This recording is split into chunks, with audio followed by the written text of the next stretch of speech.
kami ucapkan kepada orang tua para siswa, Bapak Ibu Guru, dan para siswa kelas 10 dan 11. Selamat datang di acara Canisius Exhibitions of Learning Experience 2024. Pada kesempatan hari ini, Jumat 23 Februari 2024, izinkan kami, saya Ranjari Maka Panjaitan, selaku moderator, dan teman saya Gabriel Jaden Immanuel Suwegno, selaku notulis untuk memandu kegiatan presentasi di paper pada siang hari ini.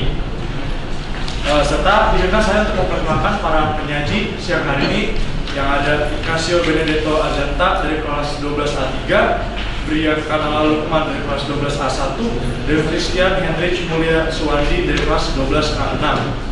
Mereka akan menyajikan presentasi dan penelitian mereka yang berjudul Perbandingan Efektivitas Penggunaan Tanaman Gagang atau Hydrilla verticillata dengan produk koagulan untuk menurunkan kadar fosfat di perairan Waduk Sunter Selatan. Sebelum mulai presentasi pada hari ini, izinkan saya juga untuk memperkenalkan para guru penguji siang hari ini. Penguji materi adalah Ibu Pujiasi dan penguji bahasa adalah Ibu Ignacia Benita Kristiati. Presentasi ini akan berlangsung selama 20 menit dan akan dilanjutkan dengan sesi tanya jawab dari penguji dan audiens. Pertama-tama, kesempatan tanya jawab akan diberikan kepada penguji materi untuk 12 menit dan diikuti oleh penguji bahasa selama 8 menit dengan total tanya jawab 20 menit. Kemudian diikuti oleh sesi tanya jawab audiens selama 10 menit dan terakhir para orang tua dapat ditanggapi selama 5 menit. Sebelum mulai, saya ingin memberikan bagi para audiens untuk tolong masukkan headphone dan galau lain ke dalam mode getar untuk membantu kelancaran presentasi pada siang hari ini. Tanpa berlama-lama lagi, marilah kita mendengarkan presentasi daripada penyaji. Kepada penyaji, saya persilakan. Terima kasih. Selamat siang hadirin sekalian, Bapak Ibu orang tua, teman-teman, dan juga Miss Beta dan Bu Puji selaku penguji pada hari ini. Pada kesempatan kali ini, izinkan kami dari kelompok RP42 untuk mempresentasikan hasil penelitian kami dengan judul Perbandingan Efektivitas Penggunaan Tanaman Gagang atau Hydrilla verticillata dengan penggunaan produk koagulan untuk menurunkan kadar fosfat di perairan Waduk Sunter Selatan. Sebelum kami mulai, izinkan kami untuk memperkenalkan diri. Nama saya Ignacio Benedetto Azanta. Saya Kanala Lukman. Saya Christian Suwandi. Oke, tanpa berlama-lama langsung kita lanjut. Oke, penelitian kami dilatar belakangi oleh keprihatinan kami para peneliti terhadap permasalahan lingkungan, khususnya pencemaran air akibat kadar fosfat yang terlalu berlebih. Keberadaan kadar fosfat di suatu perairan dapat disebabkan oleh beberapa faktor, mulai dari yang alami, dari daur fosfat itu sendiri, maupun aktivitas manusia. Yang diantaranya adalah aktivitas rumah tangga seperti pembuangan limbah deterjen, lalu juga ada limbah pertanian dari pupuk-pupukan dan limbah industri. Fosfat sendiri merupakan satu senyawa yang terbentuk dari pembentuk utamanya yaitu fosfor, di mana fosfor ini merupakan salah satu nutrien yang penting bagi pertumbuhan-tumbuhan. Dari penjelasan singkat tersebut, kita bersama dapat melihat apa yang akan terjadi ketika perairan itu kadar fosfatnya terlalu tinggi. Yang akan terjadi adalah peristiwa atau fenomena yang sering kita kenal dengan sebutan blooming alga, di mana pertumbuhan dari alga tidak dapat terkendali dan jumlahnya terlalu banyak akibat jumlah nutrisi yang terlalu banyak juga di perairan tersebut. Peristiwa blooming alga ini menyebabkan beberapa dampak buruk sebenarnya, baik bagi manusia dan juga bagi makhluk hidup di dalamnya. Di mana bagi manusia yang akan terjadi adalah penurunan kualitas air sehingga tidak dapat digunakan semestinya, lalu juga ada penyebab bau-bau tidak sedap, dan juga bagi makhluk hidup, blooming alga ini dapat menyebabkan penipisan kadar oksigen dan juga sinar matahari tidak dapat masuk ke dalam perairan yang akhirnya akan mengganggu pertumbuhan dari tanaman maupun hewan di dalamnya. Dari situ akhirnya terdapat beberapa solusi untuk mengatasi masalah ini. Dimulai dari yang pertama itu fitoremediasi, di mana fitoremediasi ini merupakan pemanfaatan tumbuhan untuk melakukan dekontaminasi terhadap zat-zat polutan di suatu perairan. Pada penelitian ini kami menggunakan tanaman gagang atau Hydrilla verticillata dikarenakan beberapa alasan, antara lain yaitu mudah ditemukan, harganya juga cukup terjangkau, dan juga kemampuan tanaman gagang ini untuk melakukan penyerapan terhadap logam-logam berat. Lalu juga solusi kedua adalah koagulan, di mana zat koagulan ini secara sederhana merupakan suatu zat yang berfungsi untuk penggumpalan partikel-partikel yang sulit untuk diendapkan, di mana zat koagulan ini sederhananya dapat dikatakan akan membuat partikel-partikel fosfat yang kecil dan susah mengendap untuk menjadi gumpalan yang lebih besar dan akhirnya mengendap sehingga kadar fosfat menurun. Sampai akhirnya peneliti membandingkan perbandingan dari efektivitas penurunan fosfat oleh Hydrilla verticillata dan juga produk koagulan. Berikutnya adalah tinjauan pustaka yang tidak akan saya bacakan semuanya karena sudah saya jelaskan beberapa di bagian latar belakang. Tinjauan pustaka pertama kami yaitu PPRI nomor 82 tahun 2001 yang menjelaskan tentang definisi dari pencemaran air itu sendiri, di mana dikatakan bahwa definisi pencemaran air merupakan masuknya komponen-komponen zat polutan atau makhluk hidup ke dalam suatu perairan yang akhirnya menurunkan kualitas dari perairan tersebut. Sedangkan pada PP nomor 22 tahun 2021 menyatakan ambang batas kadar fosfat di suatu perairan air tawar yaitu 0,2 mg per liter untuk konsumsi dan 1 mg per liter untuk kehidupan biota. Selanjutnya, berikut adalah jurnal relevan yang kami gunakan, di mana jurnal ini sama-sama membicarakan tentang perbandingan efektivitas tumbuhan ganggang dalam menurunkan kadar fosfat di suatu perairan yang terdampak pada air limbah laundry. Selanjutnya untuk rumusan masalah akan dilanjutkan oleh teman saya, Brek. Baik, terima kasih Ignas. Sekarang saya akan menjelaskan untuk bagian rumusan masalah yang menjadi pertanyaan di balik penelitian kami. Yang pertama adalah kami ingin melihat seberapa efektifkah penggunaan tanaman ganggang Hydrilla verticillata untuk menurunkan kadar fosfat dalam perairan Waduk Sunter Selatan. Yang kedua, kami juga ingin melihat seberapa efektif penggunaan koagulan sebagai produk fitoremediasi untuk menurunkan kadar fosfat juga. Dan yang terakhir, kami ingin membandingkan yang mana yang lebih efektif dibanding antara tanaman ganggang dengan koagulan. Untuk tujuan dari penelitian kami, untuk menjawab rumusan masalah tadi, kami ingin mengetahui efektivitas dari tanaman ganggang Hydrilla verticillata dan juga koagulan. Kemudian kami juga akan melakukan hasil dari perbandingan efektivitas tanaman Hydrilla verticillata dengan produk koagulan.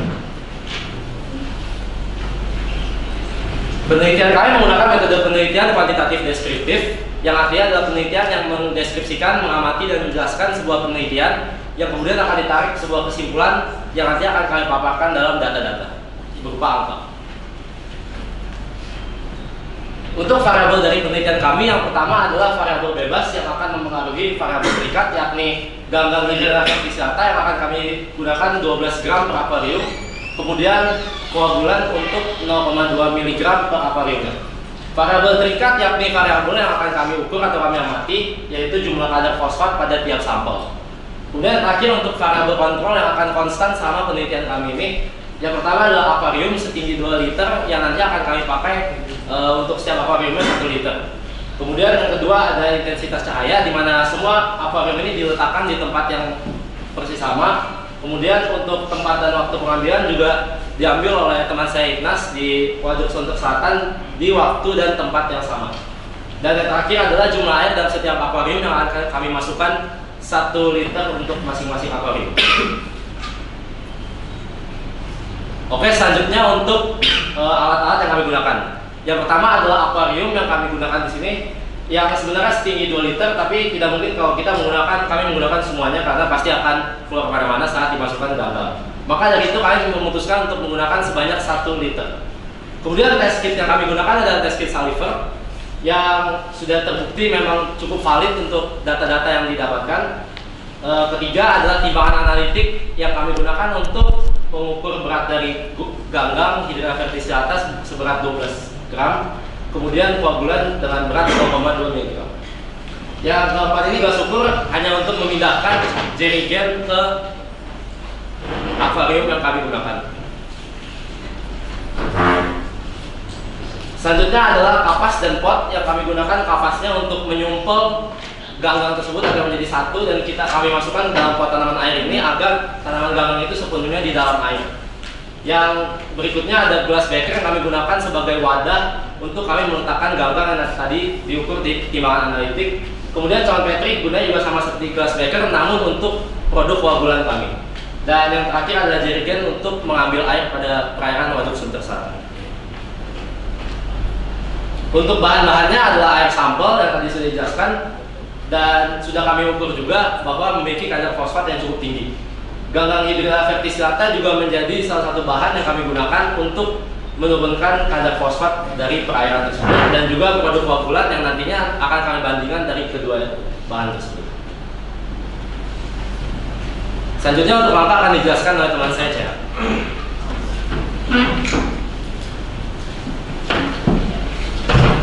Baik, terima kasih Brian. Sekarang saya akan menjelaskan mengenai langkah penelitian. Untuk langkah penelitian kami sendiri dibagi menjadi 5 tahap. Untuk yang pertama ada survei. lalu pengambilan air, ketiga pengukuran, lalu ada pemberian perlakuan dan pengambilan data, dan pada tahap yang terakhir ada pengolahan data dan juga hasil. Pertama-tama pada tahap survei. Pada tahap ini kami mencari lokasi yang tepat untuk melakukan pengambilan air. Air sampel yang akan kami gunakan saat penelitian ini. Dalam hal ini kami mencari perairan yang mengandung kadar fosfat yang tinggi. Lalu kami menentukan bahwa perairan Waduk Sunter Selatan merupakan tempat yang tepat untuk mengambil sampel air. Hal ini dibuktikan di mana kami mengambil sedikit sampel air, lalu mengujinya menggunakan test kit, dan terbukti ada di angka 2 mg per liter, yang artinya di atas batas normal dan juga tinggi. Lalu pada tahap kedua, ada pengambilan air. Kami mengambil air, lalu mengirimkannya ke tempat penelitian kami. Selanjutnya ada proses pengukuran. Pengukuran kami lakukan di Laboratorium Kimia SMA Polres Kanisius, dan kami harus melakukan pengukuran dikarenakan koagulan dan tanaman ganggang akan kami masukkan sebagai perlakuan, dan kami peneliti harus menentukan seberapa banyak dua perlakuan tersebut yang akan kami masukkan ke akuarium. Lalu dari situ kami mulai memberikan perlakuan. Namun sebelum itu kami mengukur terlebih dahulu kadar fosfat awal di sampel air yang akan kami gunakan. Lalu baru dari situ kami membagi sampel air ke 15 akuarium dan baru memasukkan perlakuan-perlakuan kami. Untuk 5 akuarium pertama akan menjadi perlakuan kontrol, di mana kami tidak akan memberikan perlakuan apapun. Selanjutnya untuk 5 akuarium selanjutnya akan kami berikan koagulan, dan 5 akuarium yang terakhir akan kami masukkan tanaman ganggang di wilayah kaki selatan. 15 akuarium akan kami diamkan selama 1 minggu. Nantinya di hari ke-7 akan kami ambil data menggunakan test kit. Lalu baru masuk ke tahap terakhir, yaitu pengolahan data dan juga hasil. Selanjutnya untuk pengolahan data. Pertama-tama, data akan kami ambil menggunakan test kit yang ditentukan oleh indikator warna yang dapat terlihat pada gambar ini. Selanjutnya, pada poin kedua, ada kaitannya dengan poin pertama. Dikarenakan kami menentukan data menggunakan warna, maka data-data tersebut akan dalam bentuk range.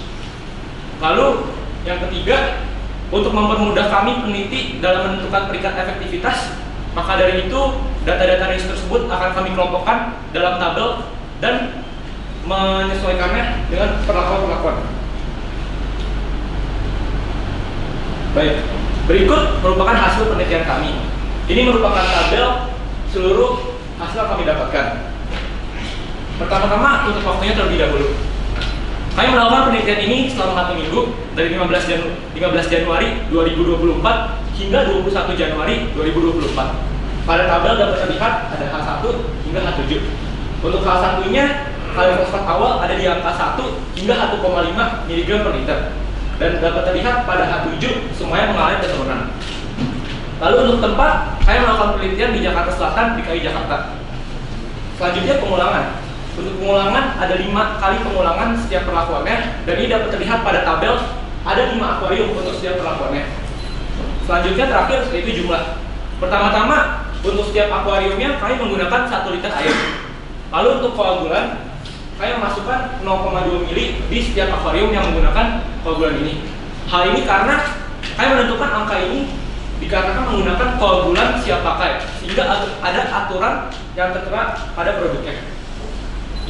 Terakhir adalah tanaman ganggang. Kami menggunakan 12 gram untuk di setiap akuarium yang akan kami masukkan tanaman ganggang ini. Angka 12 gram ini didapat dengan menghitung berat total tanaman ganggang yang kami miliki, lalu membaginya dengan akuarium yang akan kami masukkan, yaitu 5. Baik, berikut merupakan pembahasan data, di mana ini merupakan tabel yang mempermudah kami peneliti dalam menentukan urutan efektivitas. Pertama-tama dari perlakuan yang tanpa diberi apa-apa, yaitu perlakuan kontrol. Ada 2 akuarium yang menyentuh angka 0 hingga 0,1 mg per liter. Lalu 3 akuarium lainnya ada di angka 0,1 hingga 0,225 mg per liter. Selanjutnya untuk koagulan ada di angka 0 hingga 0,1 mg per liter untuk 3 akuarium, dan 2 akuarium lainnya ada di angka 0,1 hingga 0,25 mg per liter. Terakhir untuk tanaman ganggang ada 1 akuarium di angka 0,1 hingga 0,25 mg per liter, dan 4 akuarium lainnya ada pada angka 0,25 hingga 0,5 mg per liter. Dari tabel ini, peneliti dapat menentukan peringkat efektivitasnya, bahwa urutan pertama ada pada koagulan, urutan kedua ada pada perlakuan kontrol, dan yang terakhir ada pada tanaman ganggang di dalam versi selatan. Selanjutnya untuk pembahasan akan dilanjutkan lagi oleh teman saya, Mas. Baik, terima kasih Cia. Saya akan melanjutkan pembahasan dari hasil tabel tersebut. Dari hasil tabel tersebut dapat kita lihat bersama bahwa perlakuan paling efektif adalah perlakuan koagulan, dan berdasarkan pengamatan kami, hal tersebut terjadi karena peruntukan dari produk koagulan sendiri ini yang memang diperuntukkan untuk menurunkan kadar fosfat dengan sifatnya yaitu menggumpalkan partikel-partikel fosfat yang kecil sehingga dihadapkan di kerikil-kerikil ini. Dari hasil pengamatan kami melakukan pengetesan pada hari ketiga juga. Perlakuan koagulan ini menjadi perlakuan yang paling cepat dan penurunan itu paling tinggi dibandingkan perlakuan lain. Sedangkan untuk perlakuan dengan tanaman ganggang Armadillo verticillata justru didapatkan bahwa penurunan itu paling sedikit dibandingkan perlakuan lainnya. Hal ini dapat terjadi penurunannya itu akibat penyerapan oleh akarnya. Namun mengapa penurunannya itu justru paling sedikit dibandingkan perlakuan lain? Sebenarnya hal ini menjadi kami anggap sebagai abnormalitas dengan perlakuan kontrol juga, di mana perlakuan kontrol itu juga mengalami penurunan, di mana pada awalnya perkiraan awal kami perlakuan kontrol itu tidak akan memberikan penurunan kadar fosfat itu signifikan. Untuk penjelasan abnormalitasnya akan saya lanjutkan di slide berikutnya. Untuk kesimpulannya tadi pertama dapatkan koagulan merupakan perlakuan paling efektif, sedangkan tanaman ganggang merupakan perlakuan yang paling tidak efektif. Lalu juga terdapat abnormalitas pada perlakuan kontrol dan tanaman ganggang. Untuk perlakuan kontrol kami anggap sebuah abnormalitas karena seperti yang sudah saya jelaskan sebelumnya bahwa perkiraan awal kami tidak akan terjadi penurunan di perlakuan kontrol ini. Namun beberapa perkiraan yang kami tuliskan pada jurnal juga mengapa perlakuan kontrol bisa turun. Kami amati juga dari pada saat kami pertama kali mengambil sampel air, kami menunggu 4 hari sebelum melakukan penelitian karena kami ingin bertemu bersama untuk melakukan bersama. Dari selang 4 hari itu, pada pengetesan awal kami mendapatkan 2 mg per liter. Namun ketika kami ingin melakukan percobaannya pada hari keempat setelah itu, kami mendapatkan bahwa terjadi penurunan fosfat dari 2 mg per liter menjadi 1 sampai 1,5 mg per liter. Lalu juga untuk tanaman ganggang, mengapa penurunannya justru paling sedikit?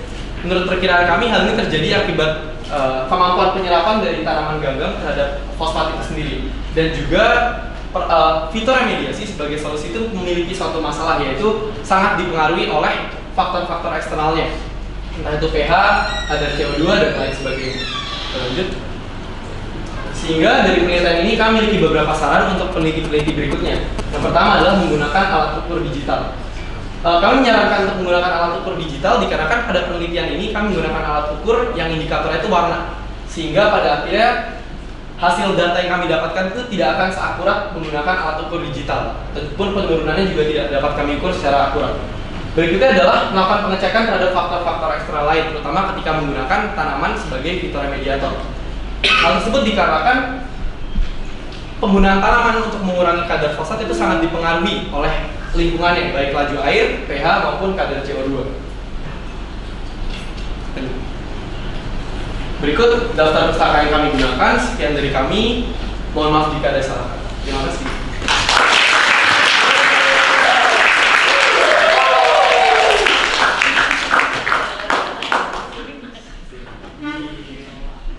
Baik, terima kasih atas presentasinya kelompok 42. Dapat terlihat bahwa kelompok 42 telah melakukan penelitiannya dengan sungguh baik dan luar biasa, terlihat dengan topik yang sangat menarik dan relevan dengan kondisi lingkungan para penyaji sehingga dapat menghasilkan ilmu yang bermanfaat. Selanjutnya kita akan memulai sesi tanya jawab dengan para penguji. Kita dapat mulai dengan penguji materi dulu. Bagi Bu Jesi, silakan. Baik, terima kasih moderator. Selamat siang Bapak Ibu orang tua yang sudah hadir. Teman-teman kelas 10, 11 juga bahkan kelas 12. Terima kasih atas dukungannya ya. Dan terutama selamat untuk kelompoknya Brian Kanala, Nas dan Christian yang sudah berproses sekian lama ya, dari bikin proposal, kemudian melakukan pengambilan data sampai ke laporan dan presentasi. Sepakat dengan moderator bahwa ini sesuatu yang menarik karena kami mengangkat masalah lingkungan hidup dan air itu menjadi kebutuhan terbesar bagi manusia, maka perlu menjaga kualitas air yang baik, dan kalian mencari salah satu solusi pemecahan gitu ya. Itu apresiasi dari Ibu, tetapi ada beberapa hal yang saya ingin mengkonfirmasi. Kalau melihat dari judul, jadi pertama dari judul aja dulu. Kamu itu ingin meneliti sebagai sampelnya kan waduk sunter ya, waduk sunter begitu. Lalu saya ini sekedar saran sih, di literatur, di latar belakang pendahuluan itu sedikit sekali informasi tentang waduk sunter. Nah, karena ini sebagai objek yang kamu mau teliti, harusnya itu lebih banyak lagi ceritanya tentang waduk sunter ya. Kalau perlu mencari data di dinas apa begitu yang punya bagaimana sejarah waduk dibentuk, terairi dari wilayah mana saja, penduduk di sekitarnya berapa dan seterusnya gitu ya. Cuma yang saya mau tanya, ini benar nggak ya waktu kamu ngambil sampelnya itu di tanggal 14 Januari, terus baru mulai mentreatment itu 4 Desember itu kamu mengambil air, kemudian tanggal 15 Januari itu baru ditreatment, itu benar apa enggak? Jadi di sini ditulis pengambilan air itu tanggal 4 Desember, kemudian mulai dilakukan itu 15 Januari. Kenapa sebulan lebih? Ya. Jadi pengambilan sampel yang pada tanggal yang Desember itu sebenarnya itu pengambilan sampel awal sekali untuk melakukan survei apakah perairan waduk sunter selatan ini kadarnya itu di atas ambang batasnya gitu. Jadi kami hanya mengambil kecil dong, bukan untuk dijadikan nanti sampel untuk diberi perlakuan. Ini tapi menuliskan peneliti mengambil air menggunakan jerigen sebanyak 2 jerigen sebagai sampel air yang digunakan dalam penelitian. Di halaman 6 ya nak. Jadi kalau kami membaca itu berarti kamu ngambil sampel 2 jerigen itu di tanggal 4 Desember, lalu baru mulai melakukan treatment itu 15 Januari. Nah kira-kira sebulan lebih itu airnya itu sudah berubah belum ya? Atau ada kendala? Ini jawaban singkat aja karena ya konfirmasi. Oh itu jadi seperti yang saya sudah sampaikan sebelumnya bahwa pengambilan air pertama mungkin ada kesalahan tulisan di sini, dan pengambilan awalnya di Desember itu hanya untuk memastikan kadar fosfat di perairan tersebut. Ya oke. Berarti ini redaksinya diperbaiki dong karena kan hidrilla ini sebagai kandidat untuk sebagai koagulan gitu kan, sebagai netral fosfat. Lalu dasar kalian menentukan, tadi saya mendengar di presentasi juga, menentukan 12 gram itu karena hidrilla yang dipunyai oleh peneliti adalah 60 gram. Jadi saya bagi ke dalam sekian sehingga masing-masing mendapatkan 12 gram. Nah sebagai seorang peneliti, apakah cara berpikirnya seperti ini atau harusnya seperti apa? Karena kamu kan menggunakan dasar itu di halaman 5 penelitian sebelumnya yang dilakukan oleh Maya itu ya, itu harusnya menjadi referensi. Gimana penjelasannya? Kalau itu kamu gunakan sebagai referensi, gimana referensi itu bisa membantumu untuk menentukan jumlah hidrilla yang dipakai? Itu pertanyaannya ya. Kalau di halaman 5 itu penelitian Maya itu sebagai referensi, harusnya hidrilla yang kamu pakai itu berapa?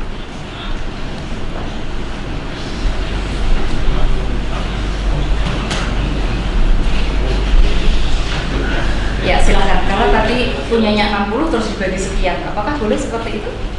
Baik, jadi sebetulnya kalau kita menggunakan kilogram itu sebetulnya awal kali menentukan seberapa banyak ganggang yang ingin kita gunakan itu kita menyesuaikan dengan harga koagulan yang kita pakai itu. Harga yang dipakai dasar? Iya.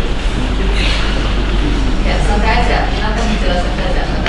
Ya, mungkin memang untuk menentukannya kayak cuma hanya berdasarkan harga juga sama apa yang seberapa banyak yang kami miliki gitu. Memang tidak ada mungkin. Oh, Kami tidak punya soal. masih mau menambahkan? Kan sekarang ibu tanya, hidrilla ini fungsinya mau apa terhadap air? Penyerapan air. Airnya kamu tentukan berapa? 1 liter. Jadi penyerapannya itu akan dipengaruhi jumlah hidrillanya apa tidak? Dipengaruhi kan? Jadi kalau kamu taruh hidrilla 12 gram dengan hidrilla 50 gram dengan air 1 liter yang sama, kira-kira daya serapnya Berbeda kan? Berbeda. Jadi itu menjadi sebuah variabel, menjadi sebuah yang penting yang harus diperhatikan. Sekarang saya kasih soal saja. Kalau halaman 5 itu kamu sebagai apa? Sebagai dasar. Itu kan si Maya itu menggunakan berapa hidrila dan berapa liter, kemudian penurunannya berapa. Itu. Lalu kalau kamu menggunakan 1 liter juga dengan hidrilamu yang 12 gram, kamu bisa berharap berapa penurunannya? Coba. Yang di jurnal halaman 5 itu kan Maya menggunakan berapa gram? 250 gram dalam berapa liter? 1 liter. 250 gram dalam 1 liter. Itu bisa menurunkan berapa? 1,35. Nah sekarang coba kamu hitung, kalau kamu menggunakan 12 gram, berapa yang turun? Yang diserap? Boleh coret-coret, hitung. Kalau kita hanya menggunakan 12 gram, berarti turunnya fosfat yang bisa kamu harapkan itu berapa? Lalu nanti kita cocokkan dengan data yang kamu gunakan dengan hidrila, turunnya berapa?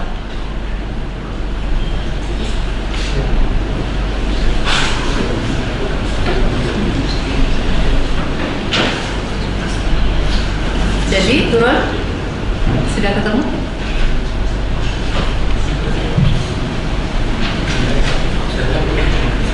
Paham maksud pertanyaan Ibu? Ya, kalau boleh pakai kalkulator HP. Kalau 250 gram per liter itu turunnya 1,35, kalau 12 gram turunnya berapa miligram per liter?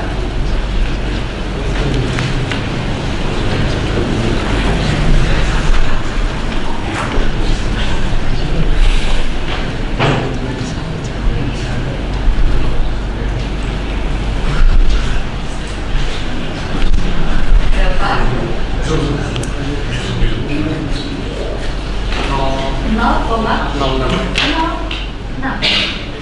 0,06.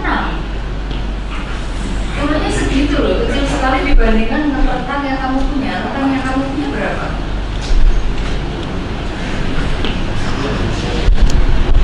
Dari data kan, range-nya kamu 0 sampai 0,1, ya kan?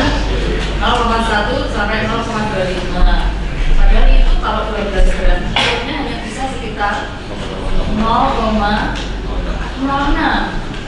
Nah ini barangkali bisa menjawab juga kenapa dengan hidrila itu tidak nyaris seperti tidak ada penurunan.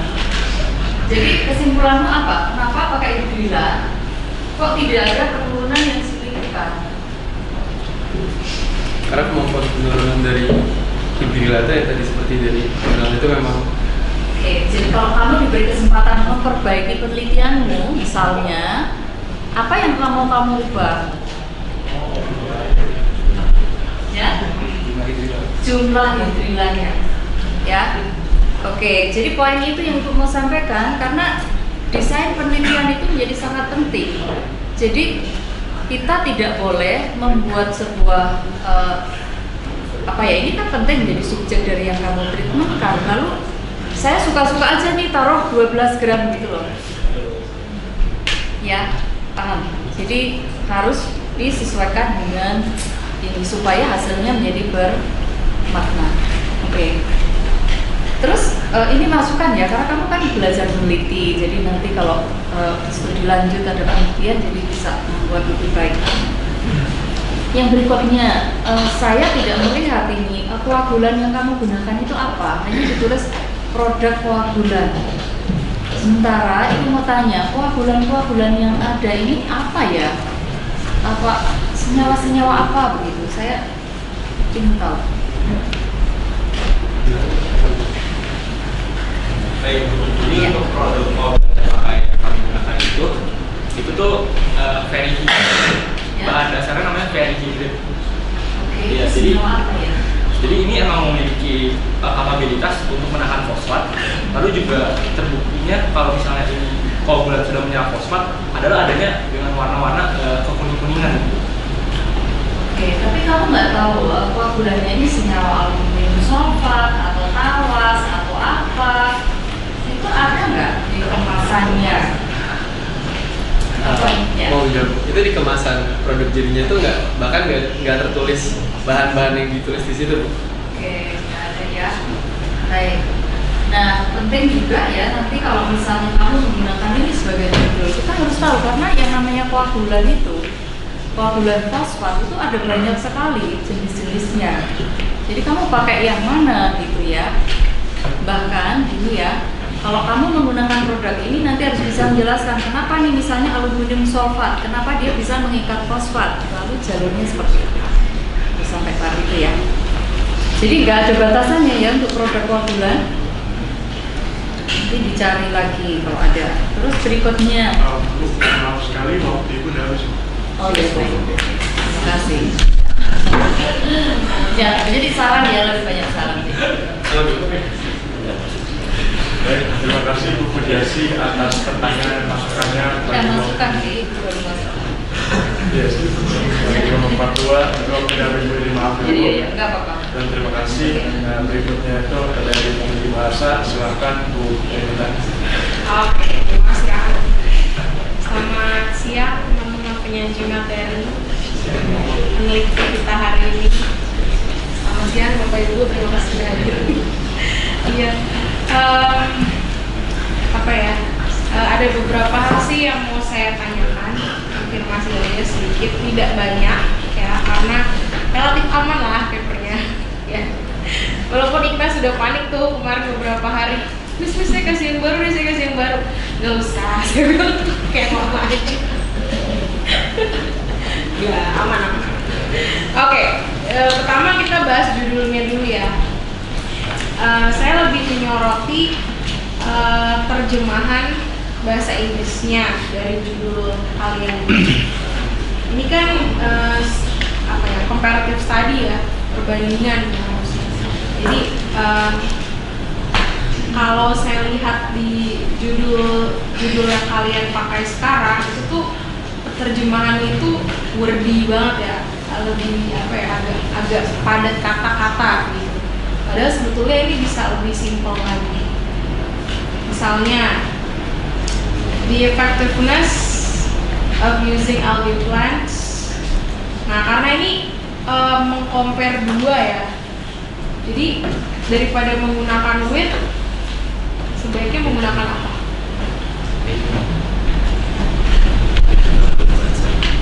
Ya, kan belum ada comparison di depan. Kalau comparisonnya dihilangin. The effectiveness of using algae plants and coagulant products to reduce phosphate levels. Nah, in the waters of the South Sunter Reservoir itu sepertinya nggak perlu pakai the waters ya. Kan ini yang mau diomongin ya memang perairan di air waduknya sih. Cuma menurut saya watersnya itu tidak perlu disebut. Jadi langsung aja to reduce phosphate levels in South Sunter Reservoir. Terus bisa kasih titik 2 kalau bilang comparison.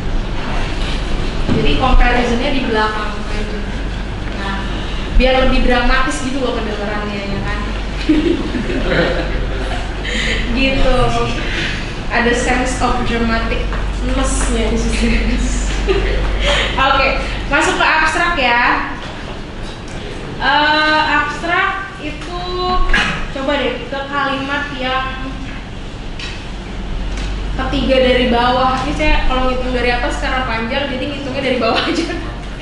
Ketiga dari bawah ya. The results showed that the chemicals were best at lowering phosphate levels, while the plants didn't work as well. Ini maksudnya mau ngomong apa bahasa Indonesia ini? Maksudnya saya jawab. Iya, boleh. Jadi maksudnya itu kita kalian mau ngasih tahu bahwa yang si produk kimia si koagulan ini itu dia lebih efektif dalam menurunkan kadar fosfat daripada tanamannya. Oke, kalau begitu, misalnya kamu harus reformulasi lagi kalimat ini, itu akan menjadi seperti apa? Kira-kira. Misalnya ini diganti nih, jangan pakai ini, karena ini misleading jadinya. Kalimat yang tadi bukan misleading sih. Ada yang lebih bagus dipakai daripada ini. Misalnya, the results showed that the chemicals work best atau work better juga. Kalau better pasti harus ada than-nya. Misalnya, work best at lowering phosphate levels compared to, kan kita udah tahu ini comparative study kan. Jadi compared to, misalnya apa tadi? Plants algae plants, hidrilla itu gitu ya. Gitu aja. Jadi itu lebih singkat, tidak wordy, tapi orang tahu maksudnya apa, langsung menyasar nih, oh maksudnya ini gitu. Tidak muter-muter dan sebagainya. Tidak terlalu banyak kata. Gitu. Itu yang kedua. Lanjut. Ini saya bilang tadi aman lah ya. Tapi ada beberapa hal yang harus dikonfirmasi. Kata dikarenakan itu sebaiknya diganti.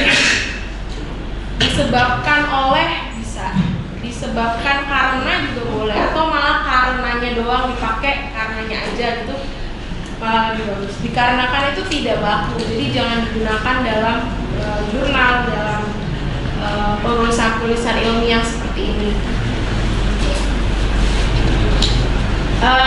Kalau saya lihat ini di dalam papernya banyak sekali menggunakan kata peneliti. Jadi subjeknya selalu dimasukkan. Sebaiknya langsung dipasifkan saja. Misalnya beberapa cara yang digunakan dalam penelitian ini, misalnya adalah gitu. Terus tadi di abstrak tadi juga the method the researchers used, kan langsung aja the method used in this research is apa? Quantitative research kayak atau apa gitu. Nah, kemudian untuk format penulisan rumusan masalah dalam jurnal itu kan tidak dalam bentuk penomoran seperti ini ya. Jadi lebih di koma-koma aja. Seberapa efektif penggunaan gangga, koma, penggunaan produk koagulan untuk melengkapi di koma-koma, jangan dibuat penomoran gitu ya. Tidak dibuat numbering. Sama dengan yang tujuan penelitian. Tujuan penelitian ini kan kalian bilangnya tujuan pertama, tujuan kedua, tujuan terakhir. Nah itu menurut saya juga terlalu wordy, jadi dibuat koma-koma saja supaya lebih padat. Jadi lebih nggak padat kata maksudnya.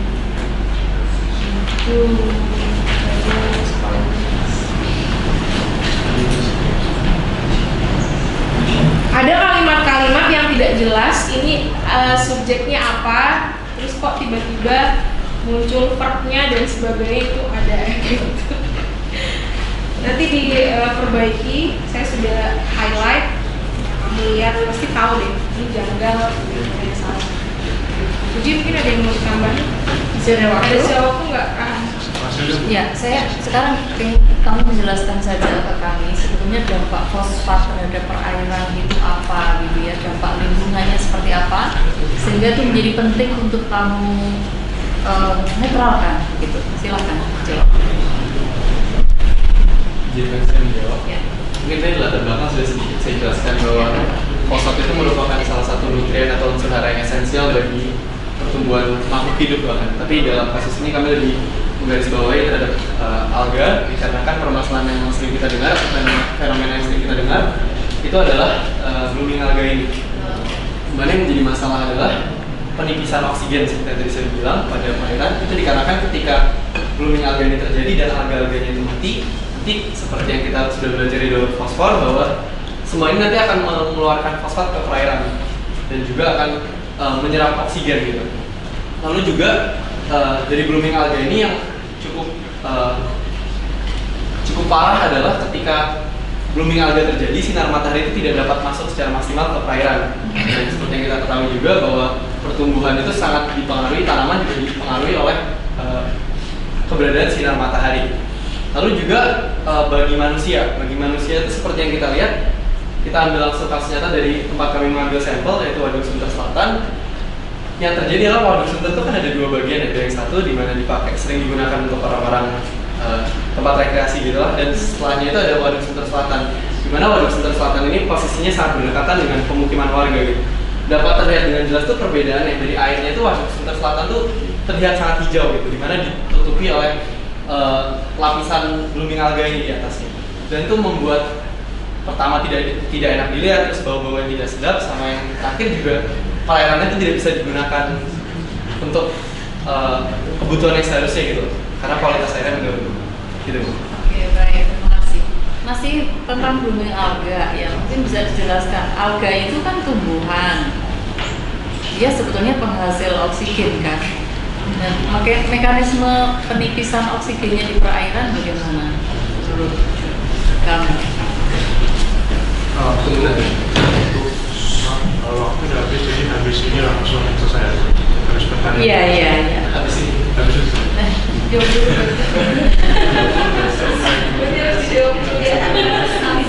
Ya kan, itu sering jadi tanda tanya loh. Alga sendiri kan penghasil oksigen, kenapa jadi kemiskinan oksigen?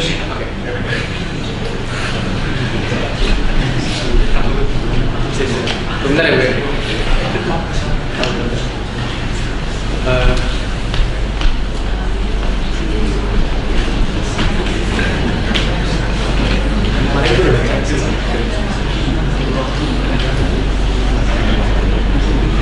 Ketika dia mati,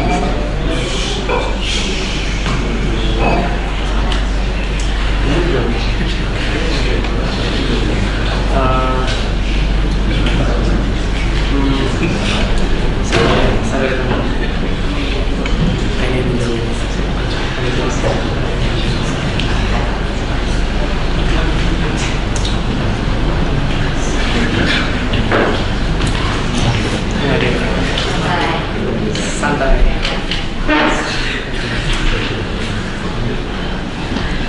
Berat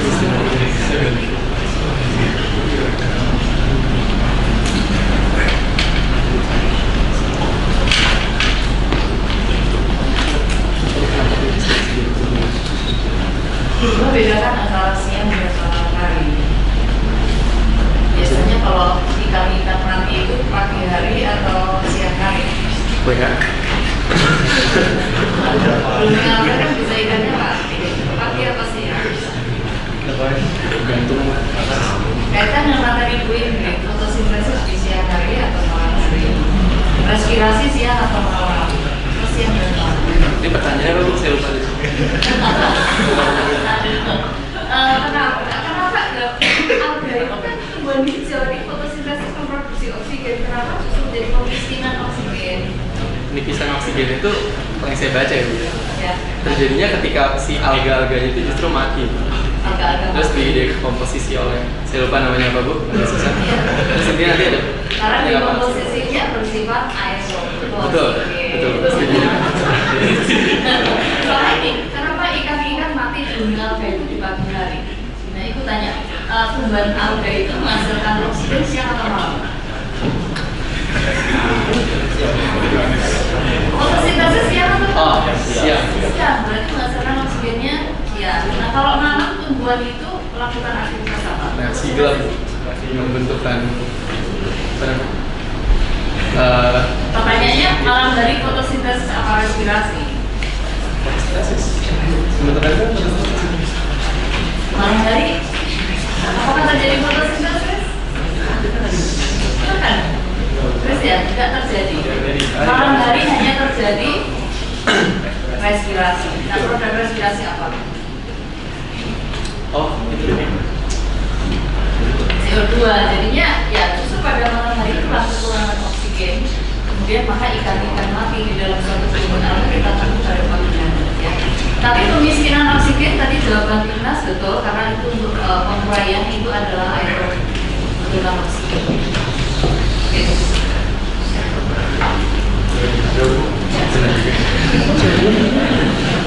Baik, terima kasih kepada para penguji, Ibu Widiasih dan Bu Gamita atas pertanyaan nomor masuk masukannya bagi kelompok 62.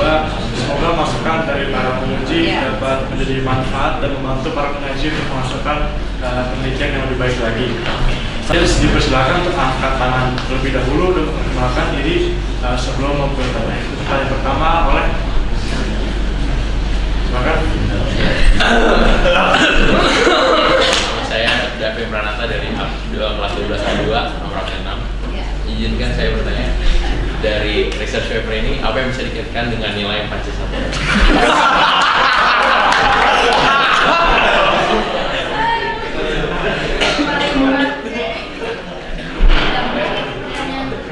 Izinkan saya menjawab pertanyaan dari David Pranata, pertanyaan yang sangat berbobot ya.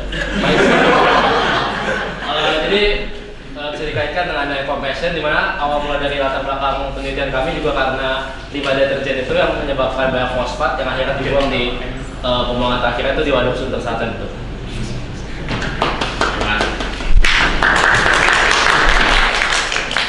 Baik, pertanyaan berikutnya ada lagi pertanyaan? Silakan. Perkenalkan, nama saya Hans Nugroho dari kelas 12A3 14.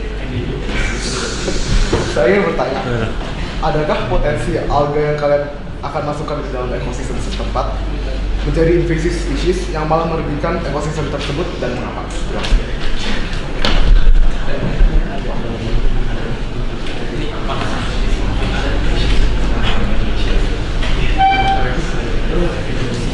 Saya bisa menjawab. Jadi itu kemungkinannya ada, dan itu terjadi ketika tanaman yang kita gunakan sebagai fitoremediatornya itu kita masukkan ke lingkungan yang di luar habitat aslinya dia. Mungkin itu. Gak usah tanya fokus.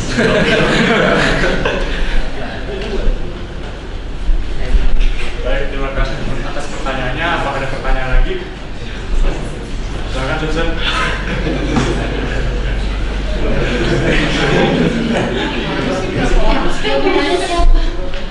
Ini kerja kelompok juga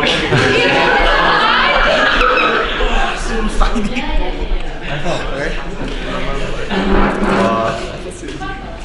Sebelumnya provisiat kepada RP. Kita berikan tepuk tangan yang meriah dulu untuk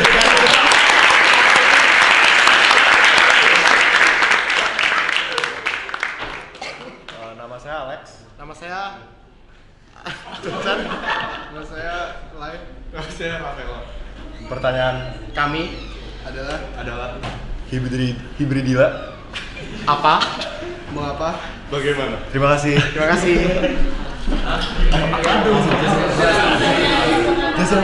Oke, mohon maaf tadi mungkin tidak mendengar dengan baik ya.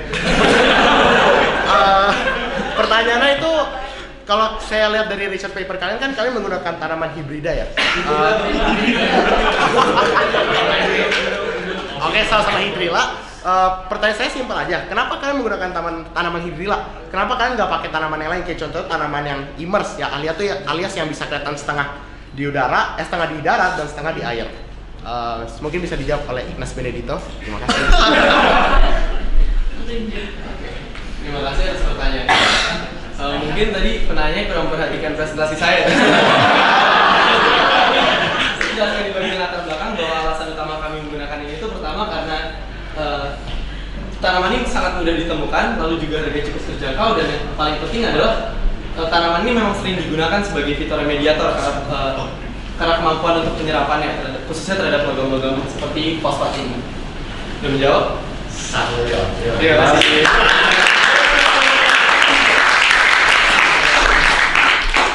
Terima kasih atas pertanyaannya. Apakah ada pertanyaan lagi?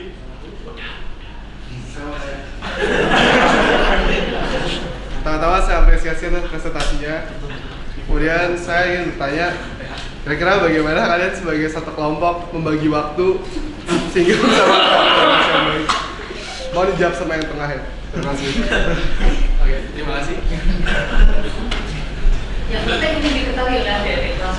Ya, nanti bisa belajar buat TP. Betul, setuju. Oke, jadi seperti yang kita tahu ya, di kelas 12 itu kan kesibukannya banyak. Gimana cara membagi waktunya itu adalah kita bagi tugas aja guys. Jadi contohnya ketika CH liburan, saya mengambil air, lalu Brian juga mengurus apa? Mengurus perakuannya. Lalu juga ketika masalah jurnal, CH membuat bagian secara kasarnya lalu kita kerjain bareng. Jadi dia bagi tugas saja.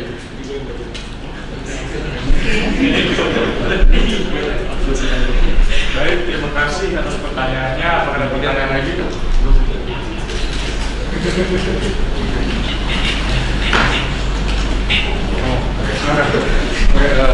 Nama saya Jasin Setiawan dari kelas 12A4 absen 10. Jadi pertanyaan saya lebih ke arah dosis koagulan yang kalian gunakan itu kalau misalnya nanti diterapkan di perairan Waduk Sunter Selatannya sendiri, berarti kan jumlah yang banyak itu, apakah ada dampak negatif bagi lingkungan perairan di waduknya? Apakah ntar ada masalah baru yang satu terselesaikan?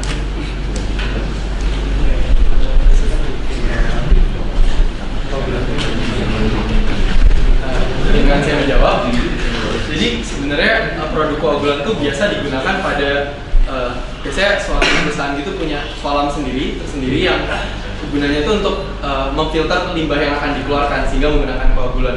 Karena koagulan sendiri itu menggunakan banyak senyawa-senyawa kimia yang pastinya berdampak buruk bagi lingkungan. Makanya sebenarnya ketika ingin diaplikasikan ke perairan sesungguhnya, perairan yang alami, memang tidak disarankan menggunakan koagulan, tapi justru disarankan menggunakan fitoremediasi karena dampak kepada lingkungannya lebih sedikit.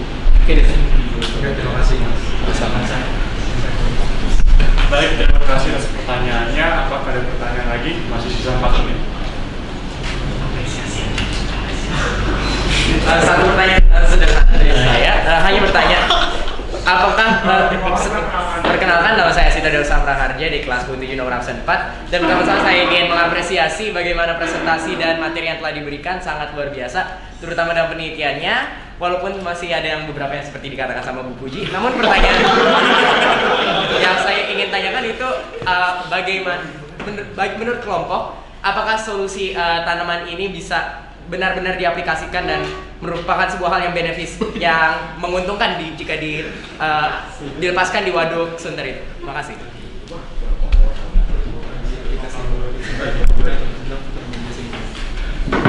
Baik, jadi kalau misalnya untuk bagaimana tadi kan cara untuk penurunan zat polutan tersebut ya, ini memang bisa diaplikasikan. Karena sebetulnya untuk menurunkan zat polutan itu hanya ada beberapa cara, yaitu tadi koagulan, fitoremediasi yang kami gunakan, yaitu yang natural dengan tanaman, contohnya di tanaman ganggang. Lalu satu lagi itu namanya bioremediasi pakai bakteri.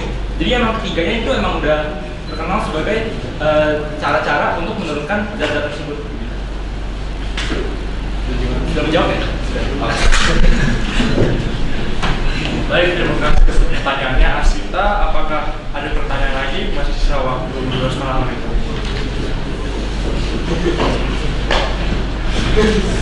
Bila tidak ada, kita langsung saja lanjut ke kegiatan berikutnya, yaitu tanggapan dari para orang tua. Bagi Bapak atau Ibu yang mau berbicara, silakan berikan komentar.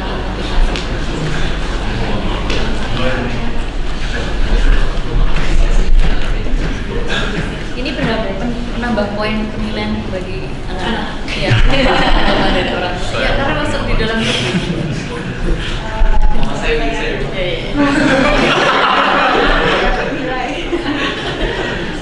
Saya Natalia, orang tua dari Ignacio, mewakili dari orang tua Brian dan Christian.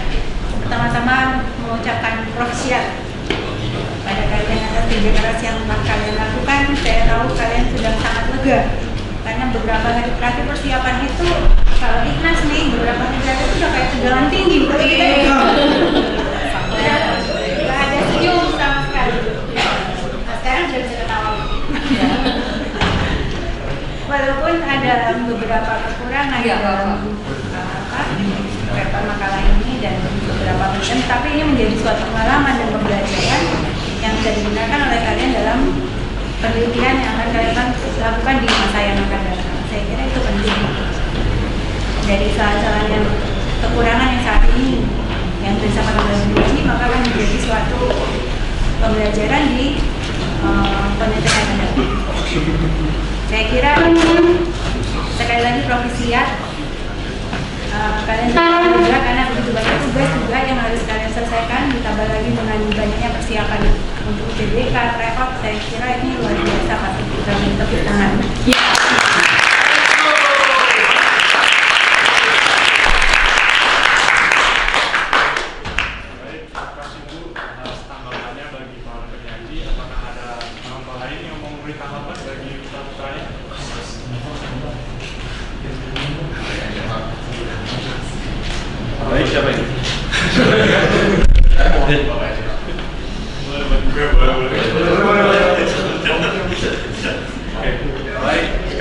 kita tiba di penghujung acara. Mari kita berikan tepuk tangan yang meriah sekali lagi.